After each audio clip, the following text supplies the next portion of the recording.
அப்படியே சுற்றி இருக்கிற மக்களெல்லாம் கூப்பிட்டு இங்கே பாருங்க, புயல் வருது, மழை வருது, தண்ணி வருது, கிடங்குல நிறையுது, குப்புரை விழுகுதியே, வராதியே அப்படின்னு சொன்னால் எப்போ நம்ம வராதியன்னு சொல்கிறோமோ அப்போ தான் போய் அந்த இடத்துல இருந்து செல்ஃபி எடுக்கிறதும் வீடியோ எடுக்கிறதும் விளாக்கு போடுறதும் என்னென்ன அட்டூழியம் பண்ணணுமோ அதெல்லாம் பண்ணுறீங்க. இது எல்லாம் உங்களுக்கு நல்லதா? ஏன் இப்படி பண்ணுறீங்க? சொல் பேச்சு ஏன் கேட்கவே மாட்டேங்கிய அப்படின்னு கேள்வியை கேட்டால் மழை பதில் சொல்லியிருக்காங்க.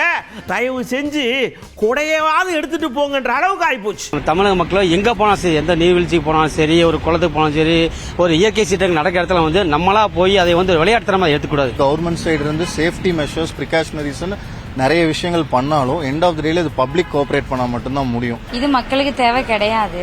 ஏன்னா இப்ப செல்ஃபி எடுக்கிறதுல தான் போயிட்டு செல்ஃபி எடுத்துட்டு உயிரே போயிட்டு இருக்கு அந்த செல்ஃபியாலேயே. கவர்மெண்ட் ஆக்ஷனோட செல்ஃப் அவேர்னஸ் தான் முக்கியம். அவங்க ஃபேமிலியோட இது எல்லாமே தெரிஞ்சுட்டு அவங்க அவேர்னஸா இருக்கிறது தான் பெஸ்டா இருக்கும். லீவ் விட்டதுனால பிள்ளைங்கள்லாம் வந்து வெளியே தான் போய் விளையாடுறாங்க. அது வந்து நீர்நிலைகள் பக்கத்தில் போகாத பேரண்ட்ஸ் வந்து அது பாதுகாப்பாக பார்த்துக்கணும். புயல் வளர்த்துறையே விட்டுருக்காங்க. அதே மாதிரி நீங்களும் வீட்டுள்ள சேஃபாக இருங்க. போய் கடலில் போகிறது, செல்ஃபி எடுக்கிறது, இல்லை கடலில் விளையாடுறது, அது நம்ம உயிருக்கு தான் ஆபத்து.